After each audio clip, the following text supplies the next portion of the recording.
Bienvenue sur Hypnopause, le podcast qui t'invite à faire une pause bien-être grâce à l'hypnose. Ici, tu trouveras des séances courtes et accessibles pour t'accompagner vers plus de sérénité, mais aussi, de temps en temps, des épisodes explorant différents aspects de l'hypnose. Je m'appelle Séverine Osselet, je suis praticienne en hypnose, formée à l'hypnose métaphorique H et hypno-comportementaliste alimentaire.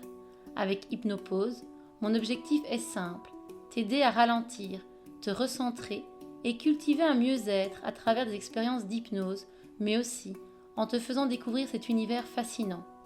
Pour en savoir plus sur mon approche et mes accompagnements, tu peux visiter mon site severineoslethypnose.com. Alors, installe-toi confortablement, prends une grande inspiration et laisse-toi guider. C'est parti pour ton hypnopause.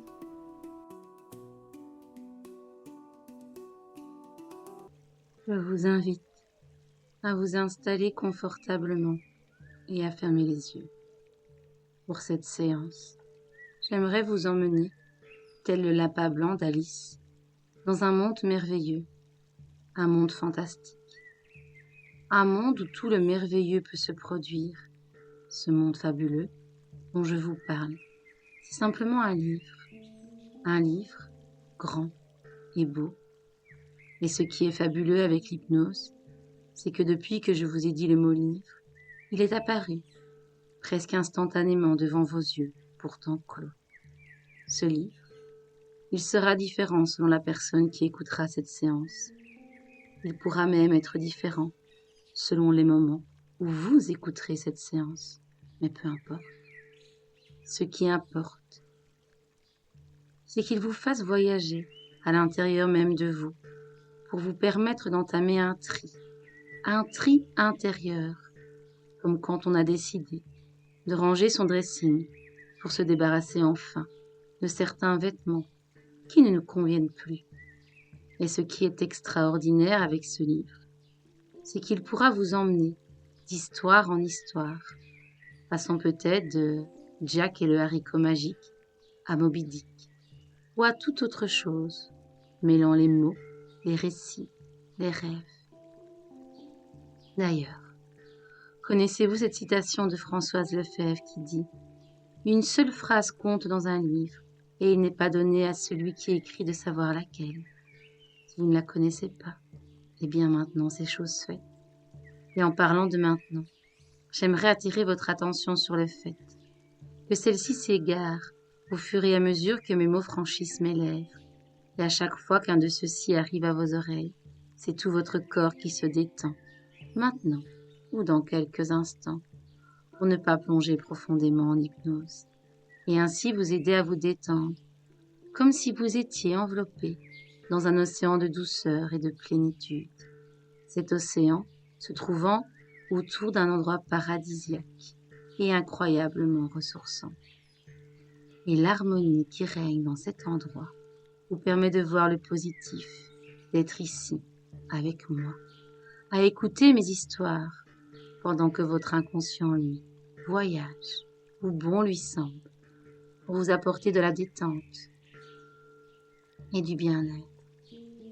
Et en parlant d'histoire, je pense que la première a commencé. Je ne sais pas si vous le savez, mais l'hypnose a cela de magique, qu'elle nous aide à nous détendre et à nous relaxer. Elle est donc parfaite pour diminuer notre stress et notre anxiété. Et en parlant de détente, j'aimerais vous raconter l'histoire de l'homme au téléphone. Cet homme avait comme passion de travailler avec les anciens téléphones. Il en avait une collection impressionnante. Vous savez, ces vieux téléphones où il faut tourner les chiffres pour faire le numéro. Et si on se trompe d'un chiffre, il fallait tout recommencer. Il tenait cette passion pour les téléphones anciens de ses grands-parents, chez qui il adorait se rendre et qui en avait un. Et il l'avait conservé pendant toutes ces années. Même si les téléphones modernes les avaient remplacés petit à petit, eux l'avaient toujours gardé et lui avaient offert, vu qu'il était fan. Ce fut son premier téléphone vintage. Il trouvait ça malheureux de le laisser là, inutile, un objet si beau, devait absolument encore aider, servir, être utile. Il réfléchit et eut l'idée de l'utiliser pour créer des boîtes à histoires. Vous savez, ces boîtes que les enfants écoutent avec des histoires préenregistrées. Ici, les histoires préenregistrées étaient celles des clients, leur propre histoire. Ou alors, ils servaient aussi de livres d'or audio pour les mariages, les baptêmes, les anniversaires. Il trouvait cela merveilleux comme idée. Et cette idée d'ailleurs rencontra un énorme succès auprès des gens. Ils avaient l'impression que ce téléphone permettait de renouer la communication, parfois perdue, entre les différentes personnes d'une même famille, suite par exemple à un secret trop lourd à porter, ou à un malentendu qui était resté figé dans l'inconscient. On ne pouvait maintenant se délester. Le simple fait d'enregistrer des histoires sur le téléphone vintage permettait à la personne de s'exprimer, de se sentir libérée, comprise, acceptée telle qu'elle était. Était-ce le fait d'avoir un objet entre eux qui le leur permettait? Peut-être. Cela personne ne le savait, mais en tout cas, notre jeune homme était ravi, car son idée fonctionnait. Il avait même parfois du mal à suivre les commandes. Mais il avait confiance en lui, et il se donnait tout l'amour dont il avait besoin pour remplacer ses inquiétudes par plus de sécurité. Et puis, il faisait confiance à la vie, et cette confiance lui était généralement bien rendue.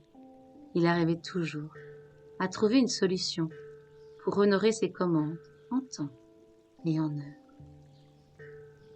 Et je me disais que vous aussi, que pour vous aussi, il était l'heure de vous apaiser pendant votre attente des résultats, que ce soit pour vous ou pour quelqu'un d'autre.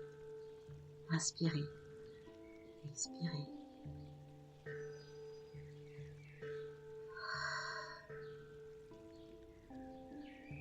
Et maintenant que la première histoire est terminée, une part de vous a sûrement envie d'entendre la deuxième, qui va bientôt commencer. Mais peut-être que sans vous en rendre compte, elle a en fait déjà commencé. Enfin, je vous laisse en juger avec les détails qui vont arriver. Et une fois n'est pas coutume, mais cette histoire commence au coin du feu. Avez-vous déjà été auprès d'un feu crépitant de cheminée, et avez-vous senti la chaleur bienveillante vous entourer, vous envelopper tout le corps, vous aider à vous sentir bien et apaisé, comme si elle déposait un manteau tout doux et moelleux sur vous? Peut-être que oui, peut-être que non. Mais c'est en tout cas exactement ce que ressentait la personne de mon histoire. Un relâchement interne et externe incroyable quand elle était près d'un bon feu de cheminée.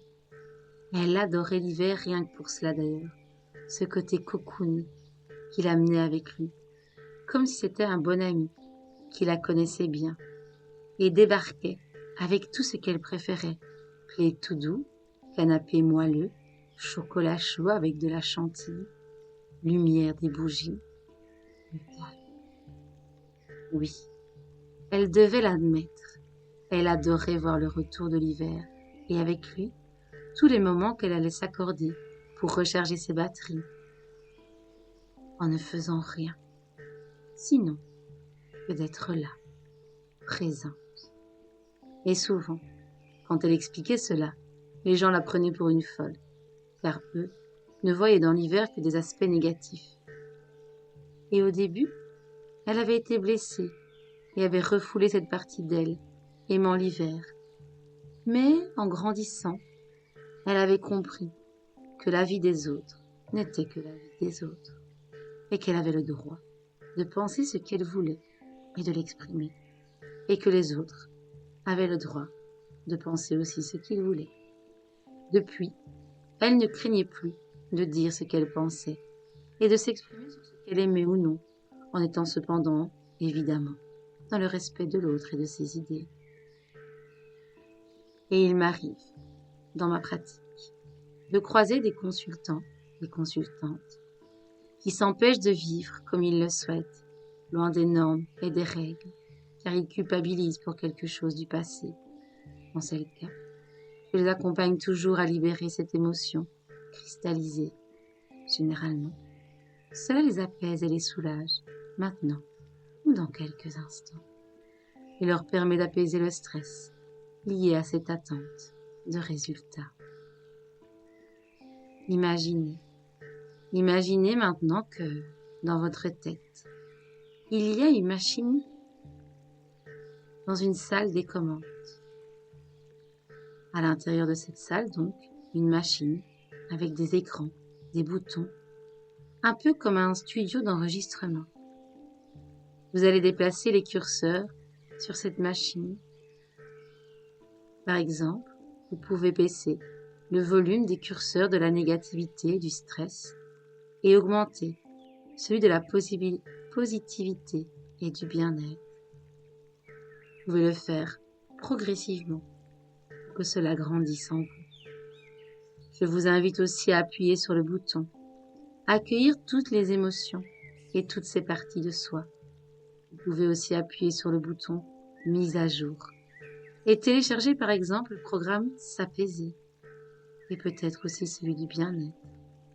Et autant de nouveaux programmes qui vous feront du bien. Vous avez évidemment le droit de garder les programmes qui vous conviennent toujours. À vous de faire les mises à jour positives qui vous correspondent. À partir de maintenant, votre inconscient fait tout ce qu'il y a à faire pour votre épanouissement et la gestion de ce stress face à l'attente des résultats. Vous avez une autre perception de cette attente. Vous donnez la permission d'accueillir tous vos sentiments et émotions. Votre inconscient à carte blanche pour vous aider à vous apaiser face à cette période stressante. Vous êtes heureuse de constater que cette séance vous a permis d'accueillir plus de sérénité. Vous vous sentez bien et apaisé. D'ici quelques instants, la séance va se terminer en douceur. Vous allez pouvoir commencer à revenir à la réalité. Votre inconscient, lui, va continuer à œuvrer pour votre bien-être et votre apaisement dans les jours et les nuits qui viennent. Et quand vous le souhaiterez, à votre propre rythme, vous pourrez simplement revenir ici et maintenant en réunissant toutes les parties de votre être et doucement, vous pourrez simplement ouvrir les yeux.